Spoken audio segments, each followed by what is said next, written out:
Hello everyone, welcome back to my channel. आज हम शुरू करने वाले हैं operating system unit 1 second year AKTU।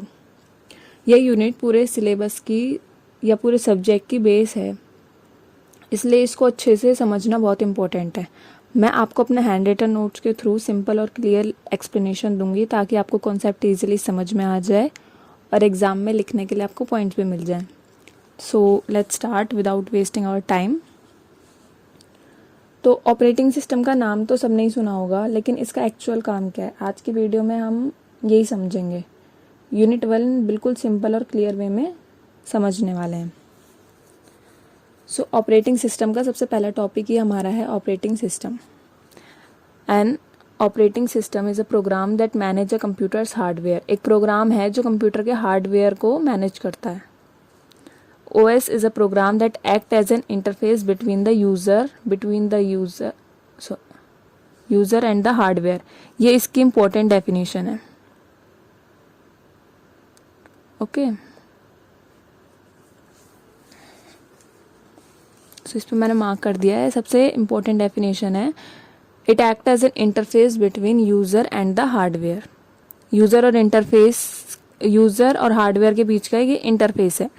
It handles all the interaction between the software and the hardware. User जो भी command दे रहा है एप्लीकेशन के थ्रू या किसी के भी थ्रू, उसको मैनेज करना और हार्डवेयर से काम करवाना वो OS हैंडल करता है।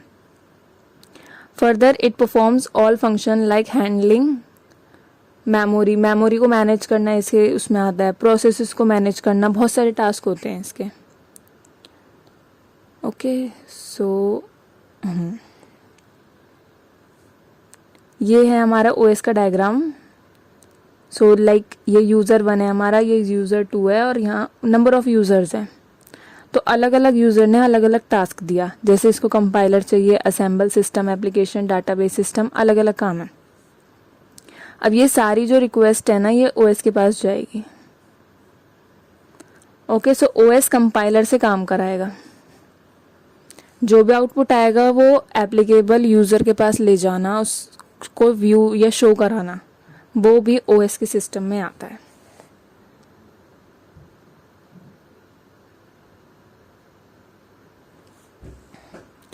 A computer system can be divided रफली इनटू 4 पार्ट्स। 4 पार्ट्स में हम अपने कंप्यूटर सिस्टम को डिवाइड कर सकते हैं। पहला hardware, application program and OS। तो पहले हार्डवेयर देखते हैं। हार्डवेयर में क्या क्या आ सकता है हमारा, CPU आ सकता है, मेमोरी आ सकती है, IO devices, input output devices आ सकते हैं। एप्लीकेशन प्रोग्राम में जो भी हमारे ऐप्स होते हैं, जैसे वर्ड प्रोसेसर होता है, स्प्रेडशीट्स होती हैं, कंपाइलर्स होते हैं हमारे, वो सब। OS controls the hardware and coordinate it's use among the various application program और वेरियस यूजर।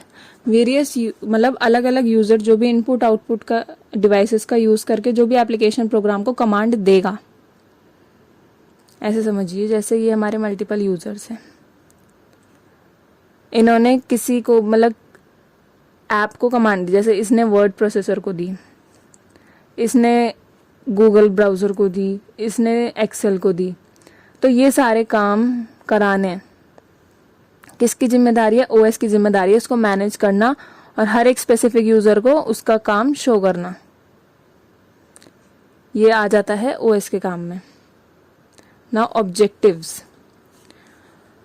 सबसे important, convenience, efficiency, management of system resources. System resources माने हमारे आउटपुट और इनपुट ऑपरेटिंग सिस्टम, मतलब जो भी हार्डवेयर्स हो गए हमारे, लाइक CPU रिसोर्स हो गया, एक हमारा माउस रिसोर्स हो गया, कीबोर्ड रिसोर्स हो गया, और ability to evolve. Convenience and operating system improves the use of machine. OS enable user to get start with the thing they wish to complete quickly without having stress। Machine की जो efficiency होती है ना, ये उसको increase कर देता है। तो यूज़र को जो भी टास्क चाहिए होता है वो इजीली अपनी विश के अकॉर्डिंग उसको फटाफट कंप्लीट कराता चलता है विदाउट एनी स्ट्रेस के। Efficiency and OS enables the efficient use of resources. OS क्या इनेबल करता है, ताकि हर एक रिसोर्स जो है वो एफिशिएंटली यूज हो। ऐसा नहीं है कि बस हम माउस यूज करे जा रहे हैं, कीबोर्ड का कुछ यूज ही नहीं हो रहा, या मेमोरी की एक ही जगह भरे जा रहे हैं, दूसरी जगह खाली पड़ी है, ऐसा नहीं होता। Management of system resources, it guarantee that resources are shared fairly. Resources are shared fairly का मतलब आगे चल के आपको और अच्छे से समझ में आएगा। मतलब जैसे कोई प्रोसेस है, हमारे बहुत सारे प्रोसेस होते हैं, जैसे हमने गूगल क्रोम पे बहुत सारी टैब्स खोल दिए वेबसाइट्स के। अब ये इंश्योर करता है कि हर एक वेबसाइट पे इक्वल टाइम जाए, तो ऐसा ना हो हर एक वेबसाइट को क्लैश होना पड़े। जैसे कोई हम 10 मिनट के लिए यूज़ कर रहे हैं, कोई बिल्कुल वेटिंग में पड़ी है, किसी को हमने 2 मिनट के लिए यूज़ करा, किसी का टाइम आधा 1 घंटा जा रहा है। तो ये सारी चीज़ें नहीं होनी चाहिए, हर एक उसको फेयर टाइम मिलना चाहिए, बराबर टाइम मिलना चाहिए, या उसकी प्रायोरिटी के हिसाब से मिलना चाहिए। ये 2 कंडीशंस होती हैं। Ability to evolve, an OS should be designed in such a way that it allow for the efficient development, testing and introducing new feature without interfering the services. अगर कोई भी न्यू फीचर लॉन्च होता है तो ये नहीं होना चाहिए, अगर कोई मतलब जैसे आप अपने ऑपरेटिंग सिस्टम में कोई नया फीचर इंस्टॉल कर रहे हो तो आपके पुराने वाले फीचर काम नहीं करना बंद कर दें, ऐसी चीज़ नहीं होनी चाहिए। अगर कुछ इवोल्यूशन हो रहा है, कुछ डेवलपमेंट हो रहा है, तो उससे परफॉर्मेंस इन्हेंस होनी चाहिए। ये नहीं है कि पुरानी परफॉर्मेंस जो अच्छी ठीक ठाक थी वो भी बिगड़ जाए।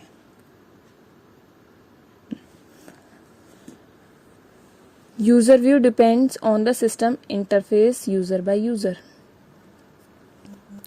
If the user is using a PC, अगर कोई यूज़र अपना सिस्टम यूज़ कर रहा है, OS is designed to make the interaction easy with attention to system performance.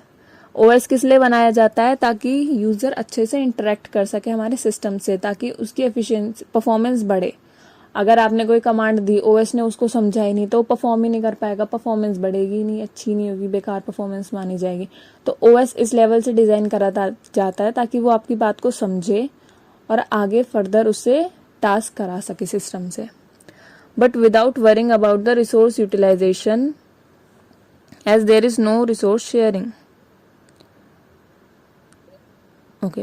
If the user is using PC, OS is designed to make interaction easy with the attention to system performance, but without worrying about the resource. ये नहीं होना चाहिए, मतलब इस चीज़ की चिंता नहीं होनी चाहिए यूएस को कि रिसोर्स तो है ही नहीं, बिकॉज अभी हमने पीछे पढ़ा कि रिसोर्स इक्वली शेयर्ड होने चाहिए सभी प्रोसेसेस के पास। तो अगर आपने उसे कुछ प्रोसेस दिया है और वो दूसरा प्रोसेस कर रहा है, तो उसका टास्क ये होना चाहिए कि फटाफट उस कंप्लीट करके आपका वाला करा जाए, ताकि रिसोर्स यूटिलाइजेशन अच्छी हो। ऐसा नहीं होना चाहिए कि अगर किसी रिसोर्स ने एक, जैसे सीपीयू ने एक प्रोसेस कंप्लीट कर दिया और आपका प्रोसेस वेट कर रहा है, तो सीपीयू अपने आराम से बैठा हुआ है। अगर सीपीयू ने एक प्रोसेस कंप्लीट करा तो फट देसी आपका प्रोसेस उसमें एंटर कर जाना चाहिए। If the user is using a system connected to mainframe, the OS is concerned with the resource utilization as there may be multiple terminals connecting to the mainframe. The OS makes sure that all the resources such CPU, memory, IO devices divided uniformly between them. हर एक process के पास जो भी मतलब resource की demand आ रही है या कुछ भी हो रहा है, तो जैसे मल्टीपल टर्मिनल्स हो सकते हैं, हम एक साथ ही बहुत सारे काम कर सकते हैं अपने ऑपरेटिंग सिस्टम पे। वेब ब्राउज़र भी चला सकते हैं, गाने भी सुन सकते हैं, हम चैटिंग भी कर सकते हैं, डिफरेंट टास्क कर सकते हैं हम। तो ऐसा नहीं होना चाहिए कि वो सब मिक्सअप हो जाए या कुछ भी हो जाए। हर एक रिसोर्स को यूनिफॉर्मली शेयर करना चाहिए। जैसे CPU ये काम करेगा, मेमोरी ये काम करेगी। ऐसा नहीं होना चाहिए कि हमारे रिसोर्स, जैसे मेमोरी में अगर ये स्टोर है कि अभी आपका कुछ गाना चल रहा है और आपने उसके बाद वेब ब्राउज़र खोल लिया, तो गाना आपका चलना बंद हो जाएगा। ऐसा नहीं होना चाहिए।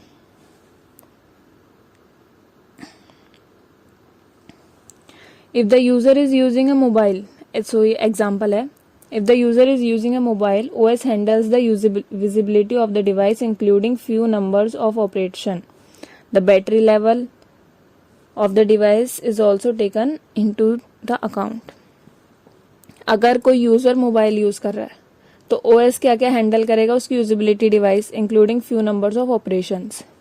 जैसे आपके फ़ोन्स में बहुत सारे फीचर्स होते हैं, जैसे आप स्पॉटिफाई पे गाने भी चला लेते हो, चैटिंग भी कर सकते हो, या वेब ब्राउज़र पे कुछ और देखना है, जो अभी हमने एग्जांपल लिया वही चीज़ है, ये फ़ोन में भी कर सकते हैं हम। और उसकी बैटरी लेवल को मैनेज करना, वो भी OS के काम में आता है। तो अब ये तो था हमारा यूज़र व्यू, कि यूज़र को कैसे वो करता है काम, मतलब यूज़र को कैसे शो करता है अपना काम या वो। अब आता है सिस्टम व्यू, कि सिस्टम से कैसे काम कराता है। The system view OS has the resource allocator. System view में क्या होता है, हमारा रिसोर्स एलोकेटर होता है। It is the duty of OS to allocate resource like CPU, time, memory space, file storage so that the computer system run as smoothly as possible। System view में OS क्या करता है कि resource allocator का काम करता है। इसको क्या होता है, रिसोर्स को शेयर करना पड़ता है टास्क के अकॉर्डिंगली। जैसे कोई प्रोसेस आया, अब उसे मेमोरी में स्टोर होना है तो वो मेमोरी के पास जाएगा। अगर किसी प्रोसेस को प्रोसेसर में जाना है तो वो CPU के पास जाएगा। अगर उसे सेव होना है तो फाइल स्टोरेज में जाएगा, ऐसे ऐसे। तो OS क्या करता है, एलोकेट रिसोर्स करता है। जैसे CPU का टाइम मैनेज करना कि कौन सा प्रोसेस कितनी देर तक प्रोसेसर में रहेगा, मेमोरी का स्पेस, फाइल की स्टोरेज को, so that the computer system run smoothly as possible. OS can also work as the control program. It controls, manage all the processes and IO devices so that IO can work smoothly without error.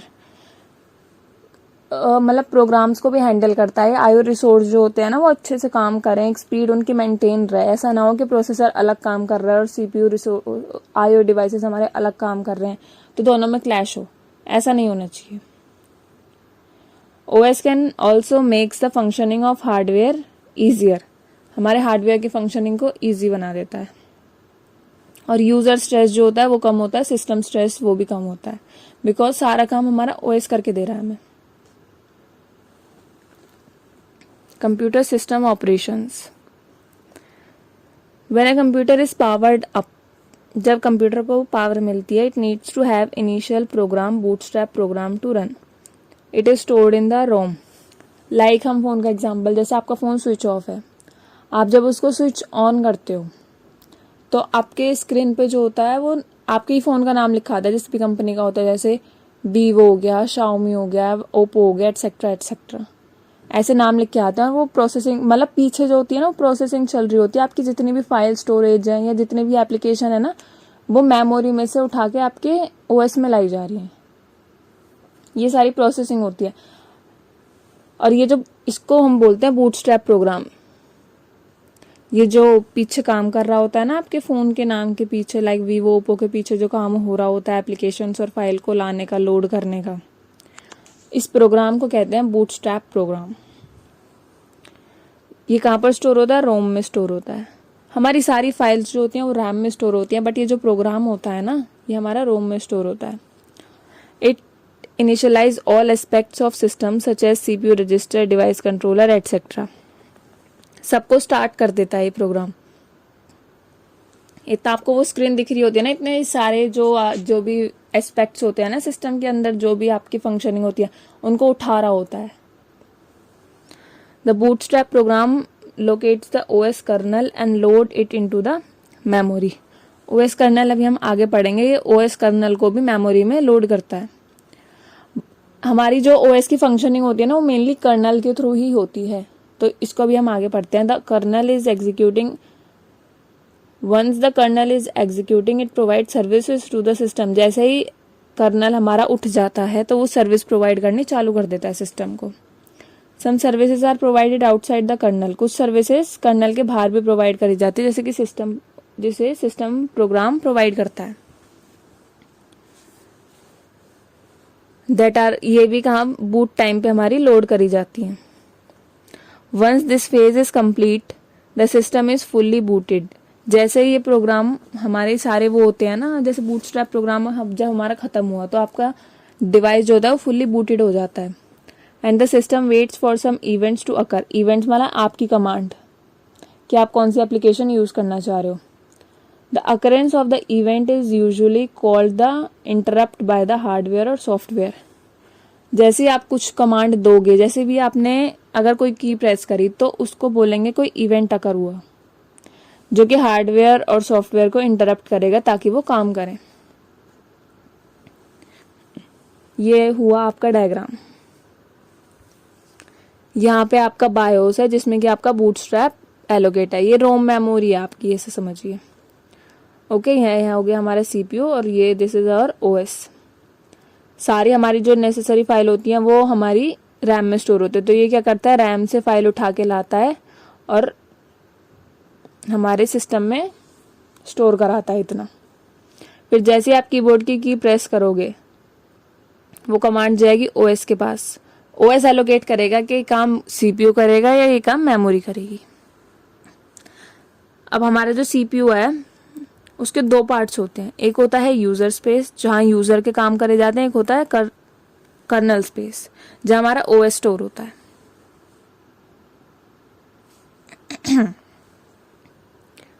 CPU system computer system architecture.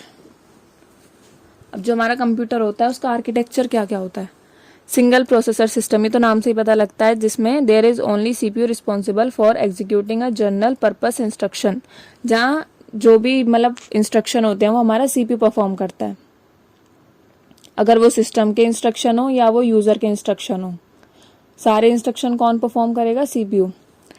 Have other special purpose processor in the form of device specified processor such as disk, keyboard etcetera to run limited instruction set. इसके लिए help करने के लिए कुछ और भी provide कर दिया जाता है, जैसे डिस्क प्रोवाइड कर दी जाती है, कीबोर्ड या आईओ डिवाइसेस प्रोवाइड कर दिए जाते हैं ताकि इनकी हेल्प करा सकें सीपीयू की फंक्शंस को परफॉर्म करने में। कर्नल। नाउ अभी हमने ऊपर पढ़ा था ना colonel,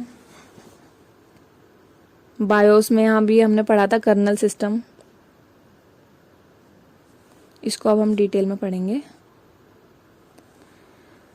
core of operating system, ऐसा मानिए कि ये ऑपरेटिंग सिस्टम का हार्ट होता है एक तरह से। जैसे हमारी बॉडी की सारी फंक्शनिंग हार्ट हैंडल करता है ना, ऐसे ओएस की सारी फंक्शनिंग कर्नल हैंडल करता है। It is an interface which is in the middle of software and the hardware. हमने ओएस की डेफिनेशन क्या पढ़ी थी? It is the interface between the software and the hardware. इसमें भी वही है, interface in the middle of software and hardware, ensuring interaction between these components. इन दोनों के बीच में जो भी इंस्ट्रक्शन होगी ये कर्नल हैंडल करता है। It is the first program that is loaded into the memory at a system startup. जब भी कोई सिस्टम स्टार्ट होता है तो ये सबसे पहला प्रोग्राम होता है जो कि लोड होता है। जैसे बूटस्ट्रैप क्या करता है, हमारे प्रोग्राम से तो लोड कर रहा है वो मेमोरी में से सारी फाइल्स और वो सब जो लोड कर रहा है, तो सबसे पहले बूटस्ट्रैप क्या करेगा? कर्नल को लोड करेगा, उसके बाद सारी फाइल्स और सब चीजें लोड करता है। And remain it back and until the OS is shut down. जब तक काम करता रहे, जैसे स्टार्ट होता है, जैसे ही आपने अपना फोन ऑन करा, ये जब तक काम करता रहेगा जब तक आप अपना फोन शट डाउन नहीं कर देते बैक एंड में। It keep the system running and manage all the hardware and software application. सारी हैंडलिंग यही करता है कि आपके हार्डवेयर और सॉफ्टवेयर काम करें। अब ये इंटरेक्शन कैसे करता है? आपने कमांड दी किसको? किसी भी एप्लीकेशन को, वो कमांड किसके पास जाएगी? कर्नल के पास। कर्नल काम कराएगा। लाइक आपने कोई प्रोसेस दिया है ना, तो प्रोसेस कहाँ जाएगा? सीपीयू में जाएगा, तो ये सीपीयू पे भेजेगा। सीपीयू ने प्रोसेस करके जो भी आउटपुट दिया वो आउटपुट किसके पास जाएगा? कर्नल के पास दोबारा। कर्नल किस पे भेजेगा? एप्लीकेशन पे, और एप्लीकेशन आपको शो करा देगी। इसलिए डबल साइड एरो बन रहे हैं, बिकॉज टू वे कम्युनिकेशन होता है यहाँ पे। Now colonel space. अब भी हमने जो ऊपर डायग्राम देखा था सीपीयू का, यहाँ हमने पढ़े थे ना, दो स्पेस होते हैं, एक यूजर स्पेस एक कर्नल स्पेस। सो वही पढ़ते हैं हम। Kernel space. Kernel is the heart of operating system, अभी मैंने आपको बताया, which is loaded in the separate memory space and kept reserved. कब तक रिजर्व रहता है? जब तक आपका सिस्टम ऑफ नहीं हो जाता। Memory space where kernel execute processor and provide services is called kernel space. जहाँ पे कर्नल हमारा रहता है और सारी सर्विसेज प्रोवाइड करता है उसको हम बोलते हैं kernel space. The kernel has unrestricted access to the system hardware, it performs all essential task. इसके लिए कोई रिस्ट्रिक्शन नहीं होती कि यहाँ पर एंटर नहीं कर सकता है वहाँ पर। जैसे यूजर के लिए कुछ रिस्ट्रिक्शंस होती हैं कि यूजर डायरेक्टली मेमोरी को नहीं देख सकता है, डायरेक्टली मेमोरी एक्सेस नहीं कर सकता है, बट कर्नल के पास कोई भी ऐसी रिस्ट्रिक्शन नहीं होती है। कर्नल कहीं भी एंटर कर सकता है, हमारे सीपीयू में भी एंटर कर सकता है, सीपीयू के लिए चेकिंग भी कर सकता है। लाइक आपके स्कूल का प्रिंसिपल कोई सी भी क्लास में जा सकता है, उसके लिए कोई रिस्ट्रिक्शन नहीं है, कभी भी जा सकता है, ना कोई टाइम फिक्स ना कुछ फिक्स, है ना। इसी तरह से कर्नल कहीं भी एंटर कर सकता है, कहीं का भी इंस्ट्रक्शन ले सकता है। इंस्पेक्शन करना होता है उसको कि सारी सर्विसेज प्रोवाइड की जा रही हैं। The separation of kernel space from user space prevent user application from directly accessing system. User space, user क्या होता है, डायरेक्टली एक्सेस नहीं कर सकता है सिस्टम को, इसलिए यहाँ एक सेपरेशन होता है जहाँ कर्नल के टास्क अलग परफॉर्म हो रहे होते हैं और यूजर के टास्क अलग परफॉर्म हो रहे होते हैं। This partition is created to provide both memory and hardware protected, ताकि हमारी मेमोरी भी प्रोटेक्टेड रहे और हमारा हार्डवेयर भी प्रोटेक्टेड रहे। जैसे ये, दिस इज द डायग्राम। ये जैसे आपने करा, ये एक इंस्ट्रक्शन दिया, ये एक इंस्ट्रक्शन दिया, ये एक इंस्ट्रक्शन दिया, ये सारे क्या होगा, सिस्टम कॉल करी जाएगी एक। ये सिस्टम को कॉल करेंगे, रिक्वेस्ट करेंगे। सिस्टम कॉल किसके पास जाएगी, कर्नल के पास, और कर्नल फिर हार्डवेयर से काम कराएगा। ओके, सो ये तो हो गया यूजर स्पेस। आप कमांड कहाँ पर दोगे, यूजर स्पेस में। कर्नल स्पेस क्या हो गया, सिस्टम कॉल्स कहाँ पर बनाई जाएगी, हमारी कर्नल पे, कर्नल स्पेस में। और कर्नल की प्रोसेसिंग भी कहाँ होगी, ऑब्वियस है कर्नल स्पेस में। और टास्क परफॉर्म कहाँ होगा, हमारा हार्डवेयर डिवाइस का यूज करके, अगर कोई हार्डवेयर डिवाइस है वहां तो। Memory space on the system available for user application. User space processes have limited access to the system. Kernel के पास क्या था, अनरिस्ट्रिक्टेड एक्सेस था। कर्नल तो क्योंकि पूरे सिस्टम को ही मैनेज कर रहा है तो पूरे सिस्टम का इंस्पेक्शन रखना उसका काम हो गया, बट यूजर के लिए डायरेक्टली एक्सेस नहीं होता है। यूजर के लिए एक लिमिटेड एक्सेस होता है। Resources must request access through the system call to the kernel. अगर उसको कुछ चाहिए तो पहले उसको सिस्टम कॉल करनी होगी कर्नल के पास, परमिशन लेनी पड़ेगी, फिर कर्नल उसको वो चीज ला कर देगा, प्रोवाइड कराएगा। Now operating system operations. Okay, OS is interrupt driven. Interrupt माने आपने कोई की प्रेस करी तो ओएस काम परफॉर्म करना चालू कराएगा। जैसे कुछ इंटरप्ट होगी ना तो उसकी फंक्शनिंग जब से चालू होगी।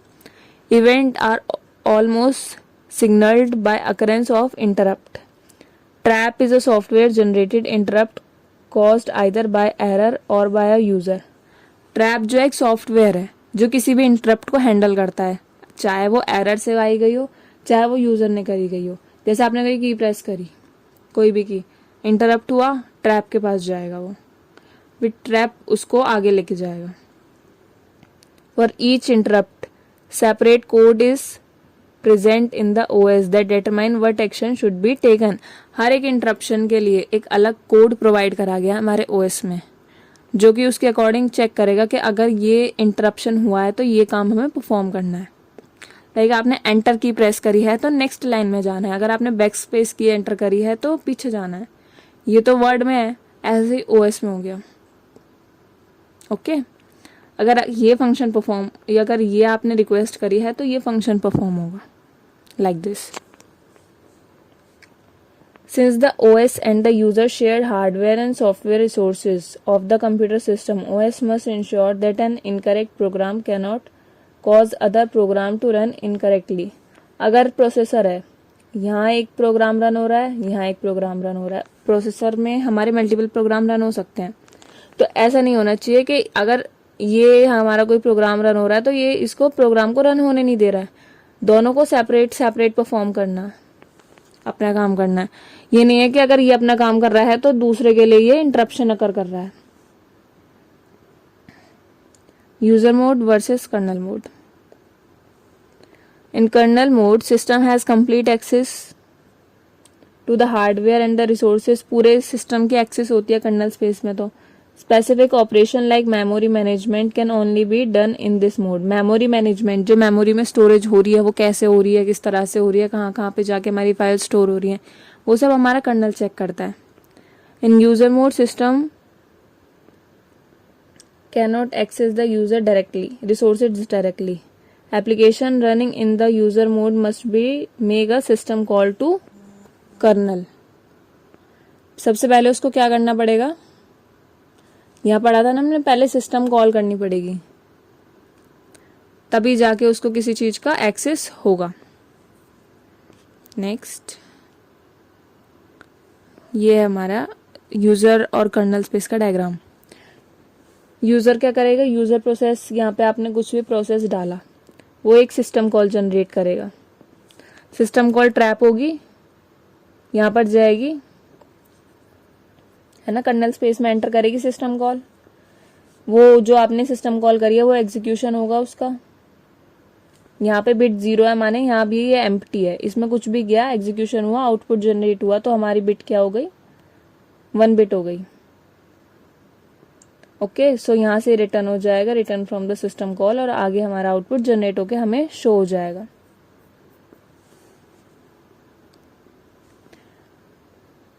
कर्नल 0, अगर मोड बिट 0 है माने कर्नल स्पेस में एंटर हुआ है, और यूजर 1 माने अगर बिट 1 है तो ये यूजर मोड में एंटर होगा। When computer system is executing on the behalf of the user application, the system is in user mode. अगर वो यूजर का कुछ काम कर रही है, कंप्यूटर सिस्टम अगर यूजर का कुछ काम कर रहा है तो वो यूजर मोड में माना जाएगा। When the application of user request or service from the OS, the system must make a transition from the user to kernel mode to fulfill the request. अगर कुछ कमांड आपने ऐसी दी है जो OS को फुलफिल करनी है तो वो यूजर मोड से शिफ्ट होकर किस में आएगा, कर्नल मोड में, वहां उसका एग्जीक्यूशन होगा। Whenever a interrupt occur, the hardware switches from the user mode to the kernel mode. जैसे आपने की एंटर करी कोई भी, तो वो तो यूजर मोड था, उसने आपका इंस्ट्रक्शन लिया, वो किस में शिफ्ट हो गया, कर्नल मोड में। The hardware allows system instruction to be execute only in the kernel mode. सारे इंस्ट्रक्शन हमारे कहाँ पर परफॉर्म होंगे, कर्नल मोड में।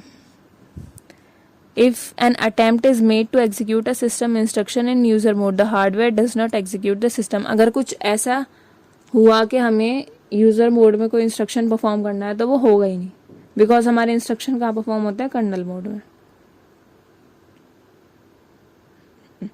नाउ सिस्टम कॉल्स क्या होती हैं। A system call is a way for program to interact with OS, जिससे हमारा यूज़र जो है वो ओएस से इंटरेक्ट कर सकता है, रिक्वेस्ट करके उससे इंटरेक्ट कर सकता है। A computer program make a system call when it request the OS kernel. Computer का प्रोग्राम कब सिस्टम कॉल करता है, जब उसे किसी चीज़ की रिक्वेस्ट करनी होती है कर्नल से। जैसे आपने कोई इंस्ट्रक्शन दिया, कंप्यूटर को इंस्ट्रक्शन दे दिया आपने कंप्यूटर प्रोग्राम को, अब वो एक्सेस कैसे करेगा, सिस्टम कॉल के थ्रू कर्नल को एक्सेस करेगा, सिस्टम कॉल जनरेट करेगा कि जाओ कर्नल से ये बोल के आओ, हमें ये टास्क परफॉर्म करना है। वो सिस्टम कॉल उस टास्क को लेके जाएगी कर्नल के पास, कर्नल उसको परफॉर्म करके आउटपुट कंप्यूटर सिस्टम को दे देगा और कंप्यूटर सिस्टम आपको शो करेगा। Okay, system call provide services of OS to user program. जो भी ओएस ने सर्विस दी है, जो भी ओएस ने आउटपुट प्रोवाइड करा है आपको, जो आपका प्रोसेस का एग्जीक्यूशन करा है, वो चीज। अब ये आप कैसे कर सकते हो, एप्लीकेशन प्रोग्राम का इंटरफेस का यूज करके भी कर सकते हो। आप कमांड कैसे दोगे, एप्लीकेशन प्रोग्राम का यूज करके ही दोगे ना सिस्टम को। System call are the only entry point into the kernel system and are executed. सिर्फ और सिर्फ सिस्टम कॉल के थ्रू ही हम यूजर मोड में से जो भी टास्क है हमारा उसको परफॉर्म करा सकते हैं। ठीक है, जैसे यूज़र हुआ, यूज़र एप्लीकेशन में कोई इंस्ट्रक्शन आया, सिस्टम कॉल जनरेट होगी हमारी, और वो फिर इम्प्लीमेंट होगी हमारे प्रोसेसर में या जहाँ भी कहीं उसको प्रोसेस होना है। That is our kernel space. अब फंक्शन ऑफ कर्नल क्या क्या होता है, device management, memory management, resource management. Manages the allocation of peripheral connected to the system such as mouse, keyboard, etc. सबको मैनेज करता है, जो भी हमारे डिवाइसेस कनेक्ट है, लाइक माउस, कीबोर्ड, इन सबको। It controls these devices using device drivers, a computer programme that enables the communication between OS and hard devices. जो भी कमांड माउस के थ्रू आ रही है, कीबोर्ड के थ्रू आ रही है, उसको हैंडल करना किसकी वजह, किसकी हेल्प से हैंडल करता है, ये डिवाइस ड्राइवर्स की वजह से। ये भी एक प्रोग्राम होता है जो हमारे सिस्टम में प्री इंस्टॉल्ड होता है। ये क्या करता है, हमारे माउस या कीबोर्ड की कम्युनिकेशन करता है with system. Okay, memory management. Kernel is responsible for allocating and deallocating the memory space to processor and their execution. Kernel space responsible होता है मेमोरी का एलोकेट, जैसे एक प्रोसेस आया वो मेमोरी में एलोकेट होगा, देन वो प्रोसेसर के पास जाएगा, प्रोसेसर ने उसको प्रोसेस करा, आया आपको शो हो गया, काम उसका ख़त्म हो गया, मेमोरी में से डी एलोकेट हो जाएगा, वो निकल जाएगा, जैसे काम ख़त्म निकाल के फेंको मेमोरी में से बाहर। तो वो चीज़ भी डी एलोकेशन भी कौन करता है, हमारा कर्नल मेमोरी मैनेजमेंट में। Resource management, sharing limited resources among the processes running on the machine is done by each of the processes has uniform access these resources। हर एक प्रोसेस के पास अपना एक जैसे कोई आपके 4 प्रोसेसेस थे, 4 प्रोसेसेस सीपीयू में जाएंगे, तो ऐसा सिस्टम होना चाहिए कि चारों प्रोसेस को बराबर बराबर टाइम मिले। ऐसा ना हो सीपीयू एक प्रोसेस को तो 10 मिनट के लिए परफॉर्म कर रहा है, एक को खाली 1 मिनट परफॉर्म करा निकाल दिया उसने, अगले को 30 सेकंड के लिए परफॉर्म करा निकाल दिया, दूसरे को आधे घंटे के लिए परफॉर्म कर रहा है। ऐसा नहीं होना चाहिए, हर एक को 10-10 मिनट अगर बांट दिए जाएं तो ये सिस्टम होता है ना। ओएस सर्विसेज, अभी तो हमने पढ़ी कर्नल की, अब ओएस की क्या क्या प्रोवाइड करता है। सबसे पहला हो गया यूज़र इंटरफेस, ताकि यूज़र और सिस्टम के बीच में अच्छे से कम्युनिकेशन हो सके। एक अच्छा यूज़र इंटरफेस प्रोवाइड करता है, like command line, use text command, आप कमांड टेक्स्ट फॉर्मेट में भी कर सकते हो। Batch interface involves grouping multiple commands together and arrange them sequentially. क्या करता है, हमने जैसे 4-5 कमांड दी तो उनका एक ग्रुप बना देता है और उनको एक सीक्वेंस में अरेंज करके 1 बाय 1 हमारे टास्क परफॉर्म कराता है। ग्राफिकल यूज़र इंटरफेस GUI, ये तो आपने पढ़ा होगा पाइथन में। It is a visual interface that allow user to interact with the computer, एक अच्छा डिस्प्ले जिससे कि यूज़र और कंप्यूटर के बीच में अच्छा इंटरेक्शन हो सके। किस किस का यूज़ करके, जैसे आइकन्स हो डिफरेंट डिफरेंट, बटन्स हो डिफरेंट डिफरेंट, उसका यूज़ करके। Program execution, the system must be able to load program in the memory and run it. अगर आपको कोई प्रोग्राम रन कराना है तो सिस्टम इतना कैपेबल होना चाहिए कि वो मेमोरी में से उस प्रोग्राम को लोड करा के लाए और उसको रन कराए। The program must be able to complete its execution normally और एबनॉर्मली, किसी भी हालत में आपका प्रोग्राम तो रन होना ही चाहिए, चाहे वो नॉर्मली परफॉर्म हो या एबनॉर्मली परफॉर्म हो। IO operations, A running program may require IO which may be involve a file or a IO devices। उसको कुछ कुछ रिक्वायरमेंट होगी एक प्रोसेस के लिए, लाइक जैसे IO डिवाइसेस की भी हो सकती है, किसी फाइल्स की भी हो सकती है। अगर आपको किसी चीज़ का डाटा चाहिए तो फाइल्स की नीड भी पड़ सकती है। For efficiency and protection user do not control IO devices directly. Efficiency और प्रोटेक्शन के लिए यूज़र को परमिशन नहीं होती है कि वो डायरेक्टली IO डिवाइस को कंट्रोल कर सके। OS must provide a mean to do so, OS को करना पड़ता है ये चीज़। जैसे अभी हमने बताया ना, यूज़र के पास लिमिटेड एक्सेस होता है बट कर्नल के पास अनलिमिटेड होता है, कोई रिस्ट्रिक्शन नहीं होती है। तो ये चीज़ अगर यूज़र ये चीज़ नहीं कर पा रहा है तो ये चीज़ किसे करनी पड़ेगी, OS को। फाइल सिस्टम मैनिपुलेशन, अगर आपको फाइल में कुछ भी चेंजेस करने हैं। Program need to read and write files and directories, they need to create, delete, search them by name and list file information. Like आप अपना फाइल मैनेजर खोलते हो जब, तो आपको जैसे आप अलग अलग जगह स्टोर कर लेते हो ना, कोई चीज़ गैलरी में स्टोर कर ली, कोई चीज़ डेस्कटॉप पे स्टोर कर ली, तो ये चीज़ OS को ध्यान रखनी चाहिए कि कौन सी चीज़ कहाँ स्टोर है, ताकि आप अगर उसको नाम से सर्च करो तो वो इजीली प्रोवाइडेड हो जाए। या आपको उसका कुछ नाम चेंज करना है या नई फाइल बनानी है, डिलीट करनी है, तो वो चीज़ भी फाइल सिस्टम में आती है, OS हैंडल करता है। Types of system call, 6 types की हमारी सिस्टम कॉल होती है। Process control, file management, device management, communication, information maintenance और प्रोटेक्शन। ये मैंने शॉर्ट में लिख दिए हैं बट इजी है, तो ये आप अपने आप से भी बना के लिख दोगे अगर एग्जाम में आया तो। ठीक है, अगर कोई प्रोसेस है, प्रोसेस को कंट्रोल करना, जैसे अगर किसी प्रोसेस को ख़त्म करना है देन एंड, बीच में अगर उसको वर्किंग को रोकना है अबॉर्ट, लोड, अगर मेमोरी में से उसको लोड कराना है लोड, एग्जीक्यूट कराना, क्रिएट, किसी प्रोसेस को क्रिएट करना, टर्मिनेट करना, या अगर प्रोसेसर में दूसरा प्रोग्राम हमारा चल रहा है, तो इस वाले प्रोग्राम को, नए वाले प्रोसेस को क्या होना पड़ेगा, वेट करना पड़ेगा।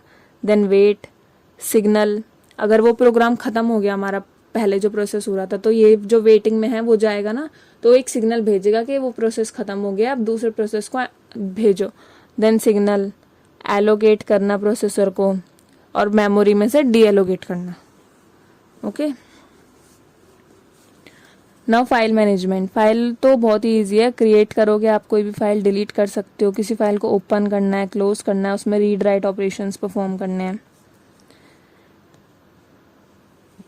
डिवाइस मैनेजमेंट, डिवाइस के लिए हम रिक्वेस्ट कर सकते हैं, डिवाइस से अगर हम कुछ काम करा रहे हैं और हमारा काम ख़त्म हो गया तो उसको रिलीज़ कर सकते हैं, रीड राइट ऑपरेशन परफॉर्म कर सकते हैं, उसकी रिपोजिशन कर सकते हैं, get device attributes, logically attach, detach devices.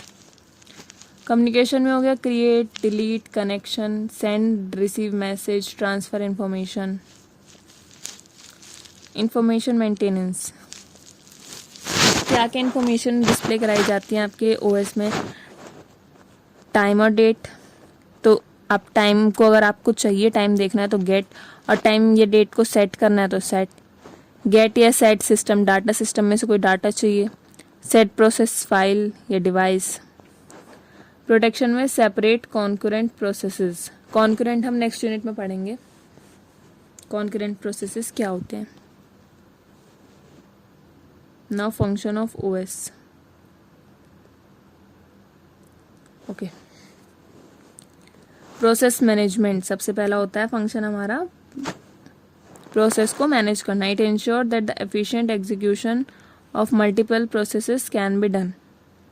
एक ही टाइम पे हमारे मल्टीपल प्रोसेसेस रन हो जाए ताकि हमारा सीपीयू आइडली वर्क करे। सो ये किसका काम होता है, ओएस का। ये नहीं हो कि अगर 2 सेकंड का काम है तो वो ओएस के पास जा रहा है, 2 सेकंड के बाद वो दूसरा लोड करेगा, फिर उसको एग्जीक्यूट करेगा, फिर उसको डीएलोकेट करेगा। एक साथ 10 काम भेज दो, अगर छोटे छोटे काम है, वो 10 को काम को एक साथ परफॉर्म करके आपको आउटपुट दे देगा, तो वो जल्दी होगा। क्रिएटिंग और डिलीटिंग प्रोसेस, ये भी ओएस कराएगा। Ensure process work together smoothly, अगर हम 10 काम एक साथ भेज रहे हैं तो ये भी इंश्योर करना होगा कि वो सारे प्रोसेस एक साथ अच्छे से काम कर रहे हों। Allocate CPU on the priority and resource needed, उसकी प्रायोरिटी, पहले कौन सा प्रोसेस को प्रायोरिटाइज करना चाहिए, जैसे कौन सा प्रोसेस बहुत ज़रूरी है अब भी होना, पहले प्रायोरिटी चेक करेगा, उसके अकॉर्डिंग उसको रिसोर्सेस और सब चीज़ प्रोवाइड करेगा ताकि उसका एग्जीक्यूशन हो सके। मेमोरी मैनेजमेंट, मेमोरी एलोकेशन, सबसे पहले वो असाइन करेगा मेमोरी में। जैसे आप कोई भी प्रोसेस भेजोगे वो सबसे पहले उसको मेमोरी में असाइन करेगा। फिर डी एलोकेशन, अगर उसकी प्रोसेसिंग खत्म हो गई है तो उसको मेमोरी में से डी एलोकेट कर देगा, free ups memory. Memory mapping, tracks which part of memory are in use, ये रिकॉर्ड रखता रहेगा कि कौन सा मेमोरी का पार्ट यूज़ में है और कौन सा मेमोरी का पार्ट खाली है, ताकि अगर कोई नया प्रोसेस आता है तो उसको खाली वाले उसमें स्टोर करा दिया जाए। The total memory is divided into various partitions of same और ऑफ डिफरेंट साइज। हम जैसे मेमोरी है तो मेमोरी को हम अपने अकॉर्डिंगली, मतलब ओएस अकॉर्डिंग साइज से उसको डिस्ट्रीब्यूट करता है। ऐसा नहीं होता है कि बराबर बराबर पार्टीशंस में आपकी डिवाइड होती है, नो। अगर कोई प्रोसेस ज़्यादा बड़ा है तो उसको ज़्यादा मेमोरी एलोकेट करा दी जाती है, बहुत ज़्यादा बड़ा है तो उसको बहुत ज़्यादा मेमोरी एलोकेट, छोटा सा प्रोसेस है उसको छोटी सी मेमोरी एलोकेट करा दी जाती है। Now storage management, storage is for long term data retention. अगर आपका एक प्रोसेस आ रहा है, जा रहा है, आ रहा है, जा रहा है, तो ये तो शॉर्टकट ट्रिक हो गई। शॉर्टकट ट्रिक नहीं माने, एक टेम्परेरी प्रोसेस हो गया। स्टोरेज मैनेजमेंट माने अगर आपको लॉन्ग टर्म के लिए, जैसे आपने आज काम करा और आपको महीने भर बाद वो फाइल चाहिए, तो वो लॉन्ग टर्म के लिए हो गया। It allow for the storage of large amount of data but typically has lower speed than memory speed. Large amount of data को स्टोर करा सकता है बट मेमोरी से कम स्पीड होती है इसकी थोड़ी, बिकॉज लार्ज अमाउंट होता है, थोड़ा वो तो करेगा ही। It allow user to utilize the maximum storage and also protect data integrity. Data में कोई चेंज नहीं होने देता है, आप जैसे ही डाटा अपना सेव करोगे वो एज इट इज आपको मिलेगा। File system management, a file is collection of related information defined by the creator. आप फाइल बनाते हो एक रिलेटेड, जैसे आपका टॉपिक है कुछ तो उससे रिलेटेड फाइल बनाओगे, तो उसको मैनेज करना। Commonly file represent programs and data. Files के अंदर क्या होता है, या तो हमारे प्रोग्राम्स होते हैं, डाटा होते हैं। प्रोग्राम्स इन द सेंस जैसे आप गूगल से कुछ भी डाउनलोड करते हो, कोई एप्लीकेशन अगर आप गूगल पे जाके डाउनलोड करते हो तो वो एक प्रोग्राम फॉर्मेट में आती है। फिर जब आप उसकी इंस्टॉलिंग प्रॉपर वे में करते हो देन वो आइकन और एप्लीकेशन के फॉर्मेट में आपके कंप्यूटर में इंस्टॉल होती है। बट अगर आप कोई गूगल से डायरेक्टली इंस्टॉल कर रहे हो तो वो एक प्रोग्राम फॉर्मेट में इंस्टॉल होगी। The file are organised in directories. कहाँ पे स्टोर कराया जाता है फाइल को? डायरेक्टरीज में। When multiple user have access to files, it may be desirable to control which user may access a file and how the user will access. अगर किसी user को हमारी फाइल चाहिए होती है, ओके, किसी फाइल की डिमांड करता है, तो वो ये ओएस मतलब फाइल सिस्टम को ओएस ही कंट्रोल करेगा कि कौन सी फाइल उसको चाहिए और किस तरह से वो एक्सेस कर सकता है उसको। The OS is responsible for creating, deleting, read, write, organise a file. ये सारे ऑपरेशंस के लिए कौन रिस्पॉन्सिबल होता है? हमारा OS. Now device management, facilitate communication with peripheral devices. अगर आप डिवाइसेस से लाइक माउस से कुछ काम कर रहे हो तो कम्युनिकेशन अच्छे से होनी चाहिए। ये नहीं होना चाहिए कि आप माउस से कुछ कमांड दे रहे हो और वो सिस्टम तक पहुंच ही नहीं पा रही है, या सिस्टम तक पहुंच गई है तो उस कमांड से कुछ वर्क कराया नहीं जा रहा है। जैसे आपने लेफ्ट क्लिक करा तो लेफ्ट क्लिक आप कर ही नहीं पा रहे, हो ही नहीं पा रहा है। ये चीज़ नहीं होनी चाहिए। Ensure devices operate correctly and efficiently. सारे डिवाइसेस जो हैं अच्छे से काम करें और एफिशिएंटली काम करें। Manages data flow between devices and the system. अगर कुछ डाटा भेजना है आपको, लाइक सीपीयू से अगर आप कोई डाटा लिख रहे हो तो वो फ्लो अच्छा होना चाहिए। OS communicates with the hardware and attached devices. किससे कम्युनिकेट अच्छे से करना चाहिए? हार्डवेयर से। जो भी उसके अंदर हार्डवेयर हैं उनसे प्रॉपरली कम्युनिकेशन होना चाहिए, और जो अटैच्ड डिवाइसेस हैं लाइक कीबोर्ड, माउस, सीपीयू, इन सब से अच्छे से बैलेंस में कम्युनिकेशन होना चाहिए। CPU is responsible for speed mismatch between CPU and IO devices. जो स्पीड होती है, जैसे आपने माउस से कुछ भी क्लिक करा तो वो प्रोसेसर को ही प्रोसेस करके वो कमांड को एग्जीक्यूट कराना पड़ता है। तो ये स्पीड ना मिसमैच नहीं होनी चाहिए, एक अच्छी खासी स्पीड की मैचिंग होनी चाहिए जिससे कि एफिशिएंटली आपकी कमांड को परफॉर्म करा दिया जाए। In order to minimize the CPU time, OS employs 2 techniques. तो ये जो स्पीड मिसमैच होती है ना, इसके लिए OS जो है वो 2 टेक्निक्स का यूज होता है। The first is buffering and the second one is spooling. So इनको हम 1 बाय 1 समझते हैं। सबसे पहले हम बफरिंग को समझते हैं। तो बफरिंग का मैं आपको एक वैसे समझाती हूँ। बफरिंग का मतलब है एक टेम्परेरी मेमोरी एरिया यूज़ करना जिसमें डाटा थोड़े टाइम के लिए स्टोर होता है जब तक उसको प्रोसेस या ट्रांसफ़र नहीं किया जाता, for a short period of time. ये मेनली स्पीड डिफरेंस कवर करने के लिए होता है। ओके, अब अगर हम एग्जांपल देखें, जब आप वीडियो देखते हो तो पहले थोड़ा सा डाटा बफर होता है मेमोरी में, देन स्मूथली प्ले होता है। ओके, और अगर हम नोट्स में से पढ़ें in operating system, buffering is the process of temporary storage of data in a designated memory area called buffer. This buffer act as holding space for data during transfer between the different part of system. Okay, अगर data transfer कराना है आपको और उसको थोड़े time के लिए store कराना है, सो वो टेक्निक क्या होती है? हमारी बफरिंग। और अगर हम स्पूलिंग की बात करें, स्पूलिंग एक टेक्निक है जिसमें डाटा को एक स्पेशल एरिया लाइक डिस्क में या कहीं और स्टोर करा के एक क्यू बनाई जाती है। क्यू भी हम आगे पढ़ेंगे। वैसे डीएस में आपने क्यू पढ़ी होगी, तो एक क्यू बनाई जाती है ताकि डिवाइसेस अपनी कैपेसिटी के हिसाब से सिक्वेंशली उस डाटा को यूज़ करें। ओके, ये मेनली स्लो डिवाइसेस के लिए यूज़ होती है, जैसे प्रिंटर हो गया हमारा।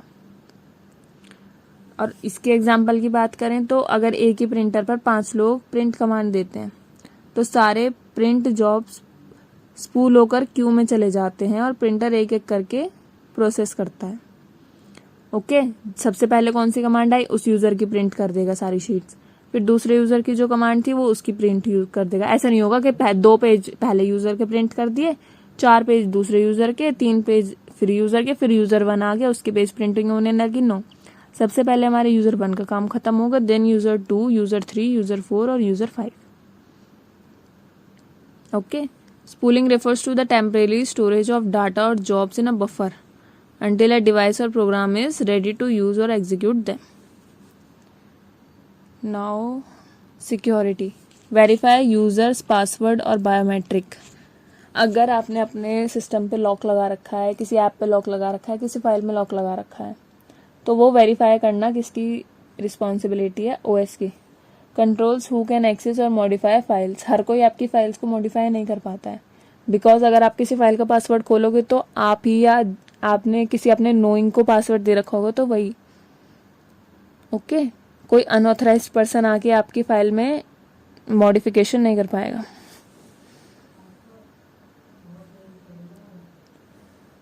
User interface, GUI and CLI, वही जो अभी हमने पढ़ा, यूजर विजुअल एलिमेंट्स को प्रोवाइड करता है, जैसे आइकन्स हो गए, मेन्यूज हो गए, buttons.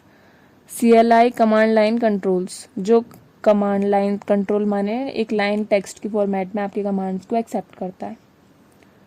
Job scheduling, job scheduling आपके आगे की यूनिट में बहुत ही डिटेल्ड में बताया गया है। अभी के लिए आप इतना समझिए, execute task based on their importance, priority based पे एक टास्क को ये परफॉर्म कराता है। Allocates time slots to each process, हर एक प्रोसेस को इक्वल टाइम स्लॉट्स प्रोवाइड कराता है। अरेंज टास्क इन ऑर्डर, जिस ऑर्डर में आप एंटर करा है, जिस ऑर्डर में आपने, उसी ऑर्डर में ये अरेंज करता है। Error detection, identify hardware and software error, के एरर हार्डवेयर की वजह से आ रहा है या सॉफ्टवेयर की वजह से आ रहा है। Takes correct action to fix, और उस बेस पे जो भी एरर है उस बेस पे सही एक्शन लेता है ताकि वो फिक्स करा जाए। Records error for future analysis, और इस एरर को वो रिकॉर्ड करके रखता है कि अगर ये एरर आगे चल के अकर हुआ तो हमें ये चीज़ परफॉर्म करनी है। Network management, manages exchange of data, data का एक्सचेंज मैनेज करता है। प्रोटेक्ट डाटा ड्यूरिंग ट्रांसमिशन, अगर आपको किसी को डाटा भेजना है तो ये वो भी मैनेज करता है। सेटअप्स कनेक्शन,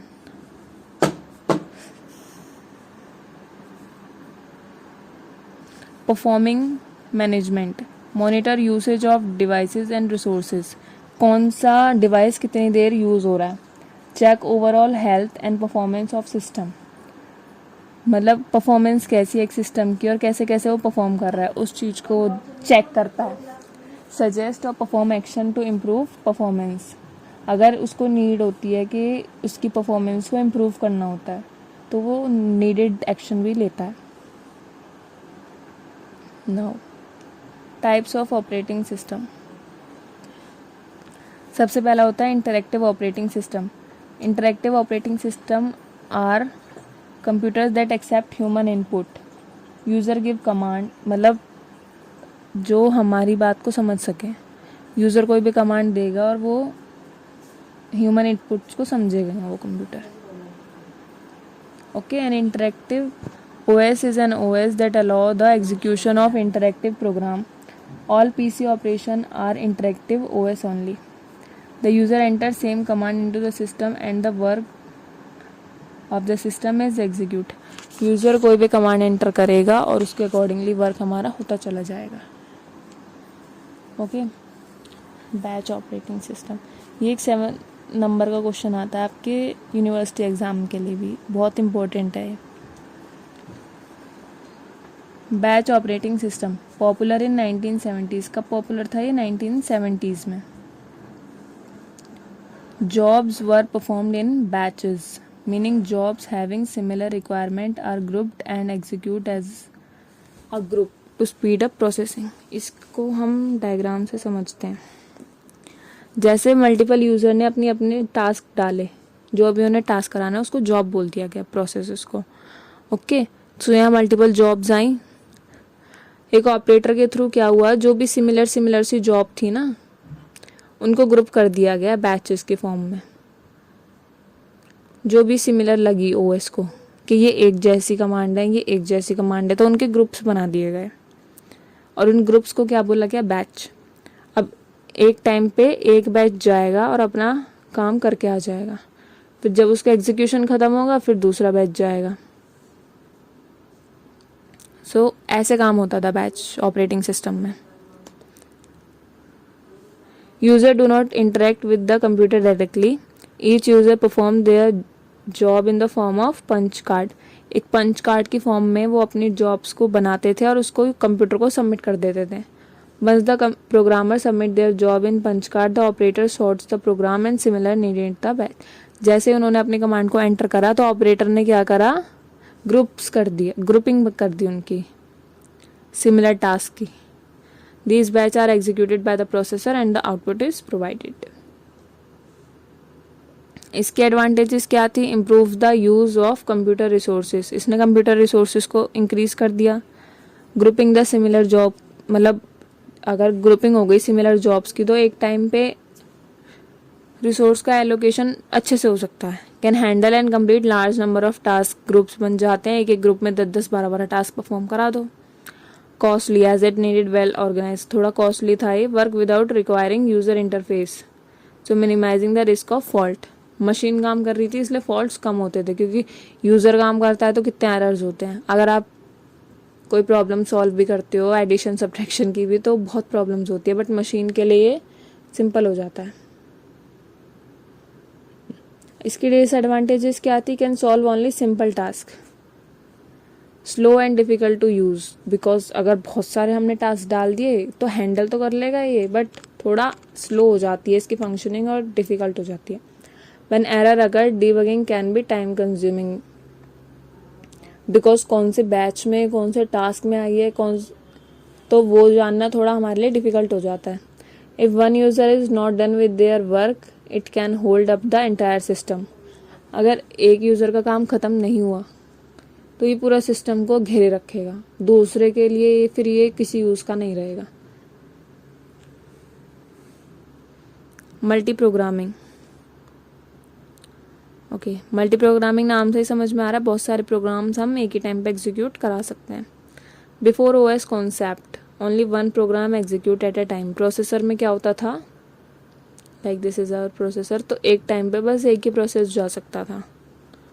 ओके, सो हमारा सीपीयू इतना एफिशिएंटली यूज नहीं हो पाता था। The idea of multi programming OS is to assign CPU to other processes while current process might not be finished. अगर ये प्रोसेस हमारा रन नहीं हो रहा, मतलब ख़त्म नहीं हुआ है, उसके बाद भी काफ़ी सारे प्रोसेस उसमें एंटर कर सकते हैं। सो ये कॉन्सेप्ट था हमारे मल्टी प्रोग्रामिंग। अगर एक प्रोग्राम उसमें रन हो रहा है उसके बाद भी 10-12 प्रोग्राम, मतलब 10-12 क्या जितने भी प्रोग्राम हो सकते हैं वो उसमें एंटर कर सकते हैं। ऐसा नहीं है कि सीपीयू एक काम कर रहा है तो पहले वो उसको ख़त्म करेगा उसके बाद ही कोई दूसरा आ सकता है, नो, एक टाइम पे हम काफ़ी सारे प्रोग्राम को रन करा सकते हैं। इससे क्या होता है, हमारे सीपीयू की यूटिलाइजेशन बेटर हो जाती है। The user can get feel that he she can run multiple application on a system even CPU is running one process. Okay, जैसे इसका डायग्राम देखें, ये ओएस है हमारा, यहाँ प्रोसेस 1 2 3 4। पहले क्या होता था, एक प्रोसेस गया, जब तक ये बाहर नहीं आएगा जब तक दूसरा प्रोसेस नहीं जा पाएगा। पर बाद में क्या हुआ, अगर ये प्रोसेसेस इसके अंदर हैं तो ये बाहर अंदर जा भी सकता है और बाहर आ भी सकता है, इन दोनों को डिस्टर्ब करे बगैर। इनके एडवांटेजेस क्या होगी, increase the resource utilisation, resource management अच्छा होगा, waiting time is reduced, making the system suitable for multitasking, एक टाइम पे बहुत सारे टास्क परफॉर्म करा सकते हैं हम इससे। नाउ इसकी डिसएडवांटेजेस, इंक्रीज्ड कॉम्प्लेक्सिटी, बिकॉज एक टाइम पे बहुत सारे प्रोग्राम्स अगर एंटर करेंगे तो थोड़ी कॉम्प्लेक्सिटी तो आएगी। हाई रिसोर्स रिलायबिलिटी, रिसोर्सेज को बहुत अच्छे से फंक्शनिंग करनी होती है। Error in one program can affect other programs, किसी अगर एक प्रोग्राम में एरर आ गया तो वो किसी और प्रोग्राम को भी अफेक्ट कर सकता है। Multitasking, is the logical extension of multi programming. ये एक्सटेंशन था एक मल्टी प्रोग्रामिंग का ही। CPU execute multiple jobs by switching among them so frequently. CPU अपनी काम को परफॉर्म कर सकता था अपने आप, मतलब प्रोसेसेस को स्विच करके, that the user can interact while it is running. अगर मेमोरी में बहुत सारे प्रोग्राम रन हो रहे हैं तो उससे इंटरेक्ट कर सकता है। Allow multiple users to run multiple program simultaneously. Multiple user को अलाउ करता है ताकि मल्टी प्रोग्रामिंग कर सके वो। User can listen music as well as chat with their friends. गाने भी सुन सकता है कोई यूजर और अपने फ्रेंड्स के साथ चैट भी कर सकता है। इसको डायग्राम से समझना चाहें आप, अगर आप एग्जाम के लिए लिख रहे हैं तो पहले डायग्राम बनाएं और उसके बाद लिखें, क्योंकि अगर आपने डायग्राम बना दिया ना तो एक एग्जामिनर को ये माइंडसेट हो जाएगा कि हाँ इस बच्चे को पता है। अगर आपने थ्योरी इतनी अच्छी इंग्लिश में नहीं लिखी है वो तब भी चलेगा, but diagram must. Like example समझे तो ये हमारा ऑपरेटिंग सिस्टम है, इसमें आप डिफरेंट काम कर सकते हो, जैसे ब्राउज़र भी चला सकते हो, MS वर्ड भी चला सकते हो, एक्सेल भी चला सकते हो। एडवांटेज, प्रोडक्टिविटी इंक्रीज करता है, ये एफिशिएंट होता है, यूज़र फ्रेंडली एक्सपीरियंस होता है। डिसएडवांटेजेस क्या क्या हो सकते हैं, मेमोरी पे ओवरलोड हो सकता है हमारा, मेमोरी और CPU दोनों पे। टाइम शेयरिंग, इसको भी हम डायग्राम से समझ लेते हैं, जल्दी समझ में आ जाएगा। इसमें जो हमारा प्रोसेसर होता है ना वो मल्टीटास्किंग तो कर सकता है, मल्टी प्रोग्रामिंग तो कर सकता है, बट टाइम इक्वल शेयर करेगा हर एक प्रोसेस के साथ। That is our time sharing. Okay, जैसे प्रोसेस P1 आया, P2 आया, P3 आया, P4 आया, तो हर एक प्रोसेस को हमारे 2-2 सेकेंड एलोकेट कर दिए जाएंगे कि 2 सेकेंड में अपना काम खत्म कर लिया जाए। It allow multiple user to share computer simultaneously. As the system switches from one user to another, each user has the impression that entire system is dedicated to its use. ऐसा नहीं होगा कि मल्टीपल यूज़र एक साथ एक एक करके user को काम करना होता है, एक टाइम पे पूरा सिस्टम एक ही यूज़र को एलोकेट करा जाएगा। Uses CPU scheduling and multi programming to provide services to each user. CPU scheduling का यूज़ वो भी हम आगे पढ़ेंगे आगे की यूनिट्स में, और मल्टी प्रोग्रामिंग का यूज़ करा जाता है ताकि यूज़र को एक बेटर सर्विस प्रोवाइड करी जाए। Each user has at least 1 program in the memory. हर एक यूज़र के पास मेमोरी में एक ना एक प्रोग्राम तो हो गई। CPU divides the time slot of each program to execute within a period of time called time slots. तो जितने भी प्रोग्राम हैं, जैसे यूज़र के पास 5 प्रोग्राम है रन करने के लिए, तो वो सारे 5 एंटर कर देगा और CPU उनको बराबर बराबर टाइम्स में डिवाइड कर देगा कि हर एक प्रोग्राम को इतने में रन होना है। Job scheduling manages the overall workload by deciding which new process should be admitted to the system।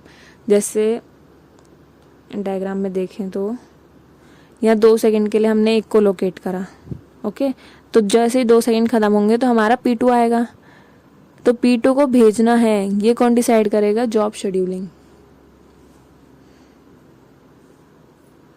Multi threaded and multitasking. Thread समझिए पहले, थ्रेड क्या होता है। जैसे आपका ये प्रोसेस है, ओके, ये हमने प्रोसेस बना दिया।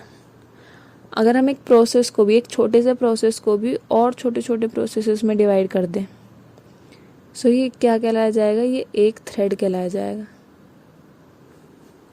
ओके, सो इसको हम थ्रेड बोलते हैं। Running multiple threads within a single program. एक ही प्रोग्राम में हम बहुत सारे थ्रेड्स बना सकते हैं, काम करा सकते हैं, फिर ये थ्रेड एक एक करके काम करेंगे। मल्टीटास्किंग में रन मल्टीपल प्रोग्राम्स और टास्क कॉन्करेंटली। मल्टीटास्किंग में क्या होता है, एक पूरा प्रोग्राम रन होता है, और मल्टी थ्रेडेड में एक थ्रेड रन कराया जाता है। Web browser loading a page handle user input and downloading file simultaneously. Listening to music, जैसे मतलब क्रोम पे ही आप अलग अलग पेजेस खोल देते हो, तो एक ही एप्लीकेशन के एक ही प्रोसेस में बहुत सारे थ्रेड्स बना रहे हो आप। बट अगर मल्टीटास्किंग की बात करें अलग अलग ऐप्स में, जैसे म्यूज़िक का कोई ऐप चला रहे हो और उसके बाद ब्राउजिंग का कोई ऐप चला रहे हो, या फिर कोई डॉक्यूमेंट बना रहे हो, तो ये अलग अलग ऐप्स के काम हो गए, और ये एक ही ऐप में आप डिफरेंट टास्क कर रहे हो, वो मल्टी थ्रेडेड हो गया। ये एक सिंगल प्रोग्राम के अंदर होते हैं, ये मल्टीपल प्रोग्राम्स में होते हैं। Utilises CPU resources more efficiently within a program, एक ही प्रोग्राम के अंदर CPU को एफिशिएंटली यूज़ करता है। Manages system resource to allocate time and memory different program. Enhance the performance, performance को इन्हेंस करता है। इम्प्रूव्स ओवरऑल सिस्टम एफिशिएंसी, ये एफिशिएंसी को। Threaded are managed by the program itself, thread को कौन मैनेज करता है? प्रोग्राम। प्रोग्राम को कौन मैनेज करता है? OS। सो थ्रेड मुझे लगता है मैंने आपको बहुत इजी वे में समझाया, तो प्लीज़, और अगर आपको कोई भी डाउट हो then you can comment me. Now multi processing OS, having 2 और मोर प्रोसेसर्स। प्रोसेसर्स माने CPU, 2 या उससे ज़्यादा CPU होना। In close communication, sharing the computer bus and sometimes memory and peripheral devices. 2 CPU हमारे बहुत क्लोज कम्युनिकेशन में रखे हैं, जिससे कि वो कंप्यूटर बस के थ्रू हमारे सिस्टम को भी शेयर कर रहे हैं और कभी कभी मेमोरी या डिवाइसेस को भी शेयर कर लेते हैं। फॉर फास्टर एग्जीक्यूशन इम्प्रूव, अगर CPU ज़्यादा होंगे तो हमारा एग्जीक्यूशन भी फास्ट होगा। Okay, once all the task of each processor are completed they compiled in order to generate a single output. दोनों प्रोसेसर्स ने काम कर लिया, एक प्रोग्राम दिया आपने, वो आधा आधा डिवाइड होकर दोनों प्रोसेसर के पास चला गया, तो टाइम भी आधा लगेगा। फिर दोनों ने आउटपुट जनरेट करा, वो आउटपुट जनरेट होके आपको मिलेगा लाइक दिस। ये आपके 2 प्रोसेसर हैं, आपने कोई कमांड दी, कमांड आधी आधी होके दोनों प्रोसेसर के पास चली जाएगी। प्रोसेसर जो भी आउटपुट जनरेट करेंगे वो एक कंबाइन आउटपुट बन के आपको डिस्प्ले हो जाएगा। टाइप ऑफ मल्टी प्रोसेसिंग, ये मल्टी प्रोसेसिंग लिखा है। Types of multi processing OS, symmetric and asymmetric होते हैं। One processor act as the master and all the other processor act as slaves. Multiple processors होते हैं हमारे पास, ज़रूरी नहीं है 2 होंगे, 2 से ज़्यादा भी हो सकते हैं। तो उसमें क्या होता है, हम एक को हेड बना देते हैं। जितने भी CPU ने आउटपुट जनरेट करे, ये सारे आउटपुट किस में जाएंगे? इसमें, और ये कंबाइन करके उनको डिस्प्ले कराएगा, ये मास्टर बन जाता है उनका। ओके, इसको बोलेंगे हम मास्टर, और ये जो सारे नीचे के CPUs हो गए इनको बोलेंगे हम स्लेव्स। ये उसके अंडर काम करते हैं मास्टर के।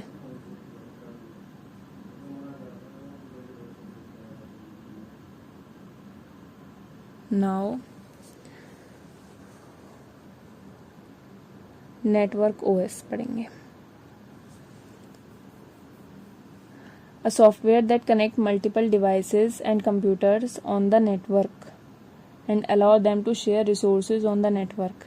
एक नेटवर्क के थ्रू कनेक्ट कर देते हैं सारे सिस्टम को और उसी पे सारे रिसोर्स की एलोकेशन होता है।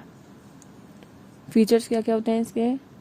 Creating and managing user account, controlling access to the resources and networks, provide communication service between the devices, monitor troubleshoot problems.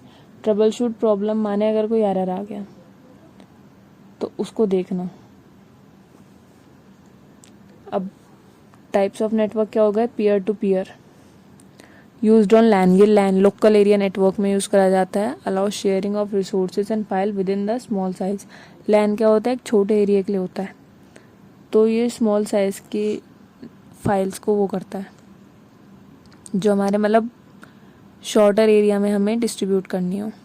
Client server तो आपको पता ही है, एक क्लाइंट होता है, एक सर्वर होता है, डिफरेंट डिफरेंट क्लाइंट उस पर रिक्वेस्ट करते हैं।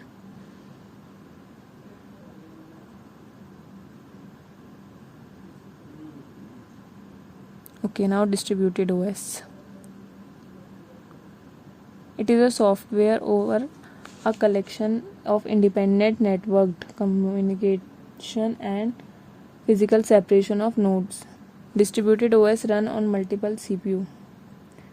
It is a type of OS that manage a network of interconnected computer as a single system. ये जो होता है वो डिफरेंट कंप्यूटर्स को कनेक्ट कर देता है आपस में ओवर अ नेटवर्क, और सबको अपना अपना काम डिस्ट्रीब्यूट कर देता है। लाइक ये वाला सिस्टम कुछ करेगा, ये वाला सिस्टम कुछ करेगा, ये सिस्टम कुछ करेगा। ओके, इस तरीके से तो हमारे टास्क भी डिस्ट्रीब्यूट हो जाते हैं। Cluster, independent system with shared common storage. ये जो होते हैं कॉमन, ये डिफरेंट कंप्यूटर्स होते हैं, बट जो इनकी स्टोरेज होती है ना वो कॉमन होती है। लाइक दिस, अलग अलग कंप्यूटर्स हैं, लैन के थ्रू कनेक्टेड है, बट स्टोरेज क्या ये शेयर कर रहे हैं, एक सिंगल स्टोरेज शेयर कर रहे हैं, कॉमन स्टोरेज शेयर कर रहे हैं, that is cluster. Multi user OS, नाम से ही पता चल रहा है, जो मल्टीपल यूज़र को अलाउ करता है एक्सेस के लिए, एक सिंगल मशीन, एक सिंगल सिस्टम को यूज़ करना।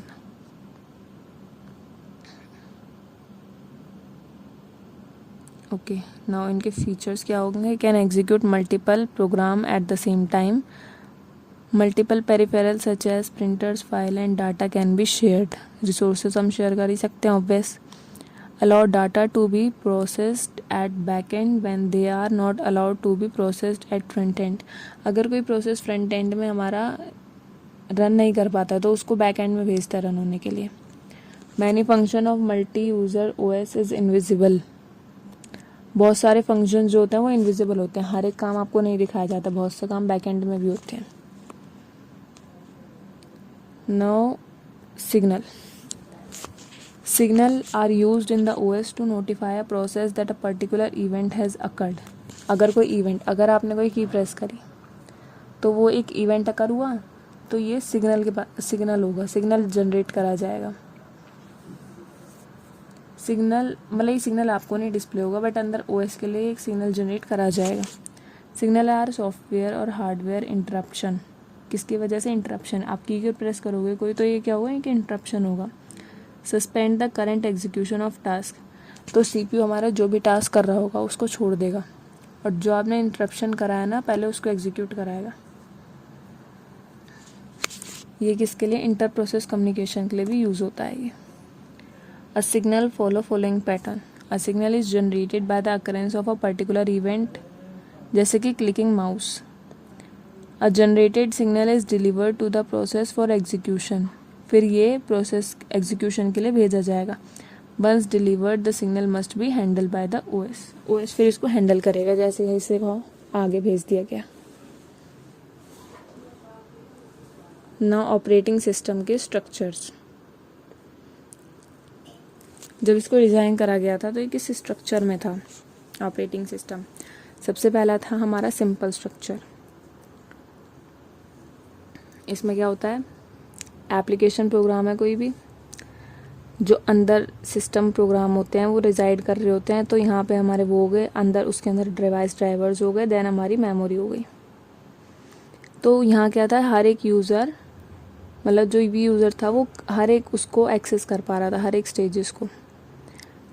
अगर एप्लीकेशन प्रोग्राम चाहे तो सिस्टम प्रोसेसर उस पर भी जा सकता था, डिवाइस ड्राइवर्स पे भी जा सकता था, डायरेक्टली मेमोरी पे भी जा सकता था। ये थोड़ा सिक्योरिटी की वजह से डेंजरस हो गया था। MS-DOS is an example of such. Microsoft DOS एक एग्जाम्पल है इसी का। Interfaces and levels of functionality are not well separated. जो इसकी फंक्शनैलिटी थी ये अच्छे से सेपरेटेड नहीं थी। Vulnerability of malicious program causing entire system crash. अगर कोई भी इसमें मैलिशियस सॉफ्टवेयर घुस गया तो पूरा सिस्टम हमारा क्रैश हो सकता था, क्योंकि वो यहाँ से यहाँ भी जा सकता था।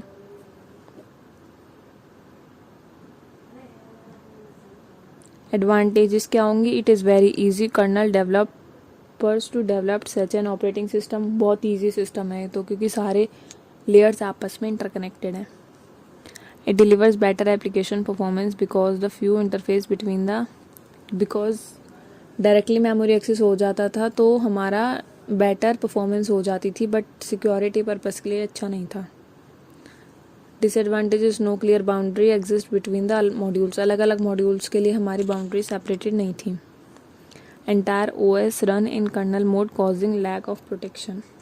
वही जो मैंने बताया, security purpose. not able to handle complex system. Monolithic structure, इसको डायग्राम से समझेंगे. In the OS, kernel is designed to provide all OS services including memory management process. OS के पास क्या क्या सर्विसेज होती हैं, अलग अलग सर्विसेज होती हैं एक यूनिट के अंदर. पूरा OS मैनेज करता है उस यूनिट को. All the system resources are accessible to the kernel.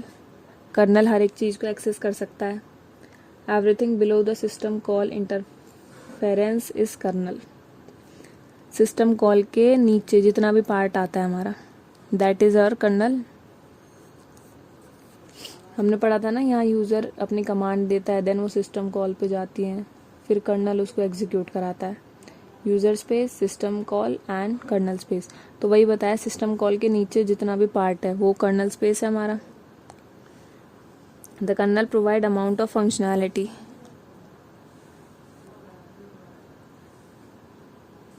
ठीक है, तो यहाँ से हमने एप्लीकेशन के थ्रू हमने सिस्टम कॉल करी, यूज़र इंटरफेस से हम कर्नल इंटरफेस में आए.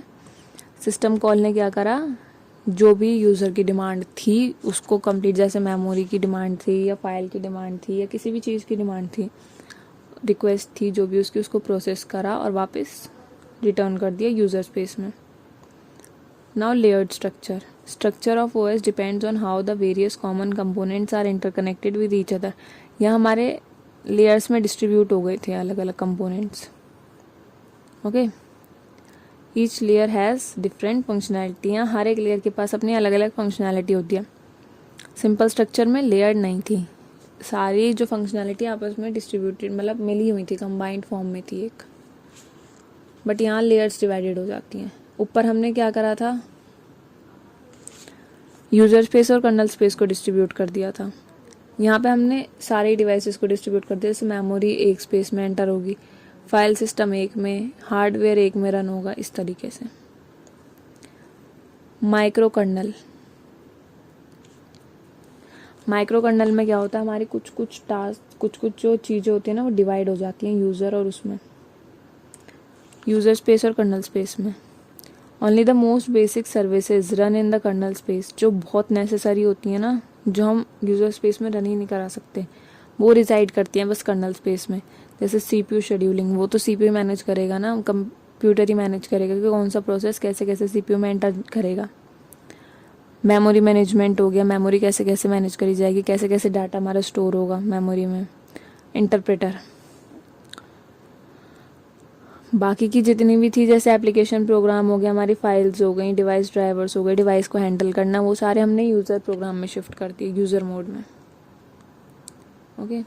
Micro kernel approach removed all non essential components from the kernel. Kernel में से जो भी अननेसेसरी की चीज़ें हैं उसको रिमूव करके यूज़र लेवल में शिफ्ट कर देना. Micro kernel provide communication between client program and the service that are running in the user space through message passing. Message passing के थ्रू हम कम्युनिकेट करा सकते थे. जैसे एप्लीकेशन प्रोग्राम में अगर हमें मेमोरी मैनेजमेंट एक्सेस होनी चाहिए तो सिस्टम कॉल होगी, देन वो कर्नल में एंटर करके, और अगर डायरेक्ट हमें फाइल सिस्टम चाहिए तो वो तो यूज़र उसमें है ही, तो ये मैसेज के थ्रू शेयरिंग हो जाती थी. Hybrid kernel structure. अब एक इम्पॉर्टेंट टॉपिक मैं बताती हूँ, मोनोलिथिक एंड आपका माइक्रो कर्नल. इनमें डिफरेंस बहुत इंपॉर्टेंट है, तो इनको आप प्लीज़ अच्छे से करिएगा. Hybrid. Now hybrid kernel structure combine element of both monolithic and micro. ये मोनोलिथिक और माइक्रो कर्नल को दोनों को कंबाइन करता है. The core of a hybrid kernel is a small micro kernel. Core क्या होता है इसका, एक छोटा माइक्रो कर्नल को जनरेट करना, that provide essential service such as memory management, processing, scheduling. ये इतना ट्रेंड में नहीं आया था. Aims to provide balance between the performance. ठीक है, तो मतलब एडवांटेजेस ऑफ मोनोलिथिक और माइक्रो कर्नल को कंबाइन करके इसको डिज़ाइन करा गया था. Exo kernel structure. OS kernel provides only the most basic memory management. Memory management एक टाइम पे कैसा ओएस जनरेट करा गया जिसमें से हमारे ओएस को बिल्कुल एम्प्टी कर दिया गया, बस मेमोरी मैनेजमेंट और कम्युनिकेशन को रखा गया कर्नल स्पेस में। ऑल अदर जो भी सर्विसेज थी वो किस में भेज दी गई, यूज़र स्पेस में। इसको आप डायग्राम भी बना सकते हो। Exokernel are the most modular type of OS, this makes them easy to modify and extend, because user space में आप कोई भी चीज़ मॉडिफिकेशन आसानी से कर सकते हो। Exokernel are most complex type of OS structures to implement. Now modular system. Modular structure. Best current methodology for OS design involves loadable kernel modules. OS is divided into a set of independent modules. OS को जो अलग अलग modules में divide कर दिया गया, ठीक है। Each module is responsible for specific task, अलग अलग उसमें डिवाइड कर दिया गया ऐसे, ठीक है। अब अलग अलग पार्ट्स को अलग अलग टास्क दे दिया गया, जैसे ये मेमोरी मैनेजमेंट करेगा, ये प्रोसेस शेड्यूलिंग करेगा, ये कम्युनिकेशन हैंडल करेगा, ये डिवाइस ड्राइवर्स हैंडल करेगा, ओके, ये एप्लीकेशन प्रोग्राम को रन करेगा। ऐसे ओएस को डिवाइड कर दिया गया। Now rent kernel, this is a last topic, so इसको अच्छे से समझिएगा और इसके बाद हमारी यूनिट ख़त्म हो जाएगी। सो हमारा रेंट कर्नल होता गया। Allow multiple process to be execute in the kernel mode. Kernel mode में डिफरेंट मतलब मल्टीपल प्रोसेसेस को रन कराना at any point of time without causing any consistent problem. Consistency problem ना हो, एक ही टाइम पे हम मल्टीपल प्रोग्राम्स को रन करा सकें। A rent kernel allow multiple processes to execute kernel code concurrently, meaning it can handle interrupts and switch between the different processes while in kernel mode. Kernel mode के अंदर different processes पे switch करते रहना, that is our rent kernel. जैसे कि ये हमारा process ए है, ये भी प्रोसेस है, ये प्रोसेस बी, यहाँ पे आ गया हमारा कर्नल।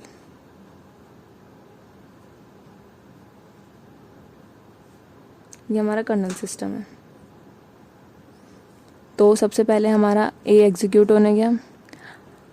अगर ए को कुछ किसी कारण बाहर जाना पड़ा है किसी फाइल में से कुछ डाटा के लिए, तो ए हमारा बाहर गया, देन ए वापस आया लेने के लिए, सॉरी इतना क्या होगा, हमारा बी एग्जीक्यूट हो जाएगा। फर्स्ट ये आया, सेकंड में आउट हुआ, थर्ड में अगर हमारा सिस्टम खाली है तो थर्ड बी एंटर कर जाएगा।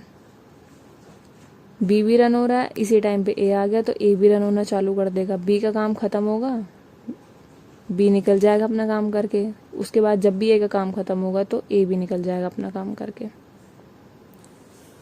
सो that is our rent kernel. और ये लास्ट टॉपिक था, इसके बाद हमारी यूनिट हुई फिनिश यहीं पे। So this is our operating system unit 1 from the AKTU syllabus. और इसका एप्लीकेशन मैंने अपने हैंड रिटन नोट्स के थ्रू आपको इसका सिलेबस मैंने आपको अपने हैंड रिटन नोट्स के थ्रू शेयर करा। अगर आपको वीडियो हेल्पफुल लगी हो तो लाइक, शेयर एंड सब्सक्राइब करना ना भूलें। कमेंट में बताओ कि नेक्स्ट वीडियो कौन से टॉपिक पे चाहते हो। मिलते हैं अगले वीडियो में एक नए टॉपिक के साथ। तब तक के लिए take care, keep learning and stay safe.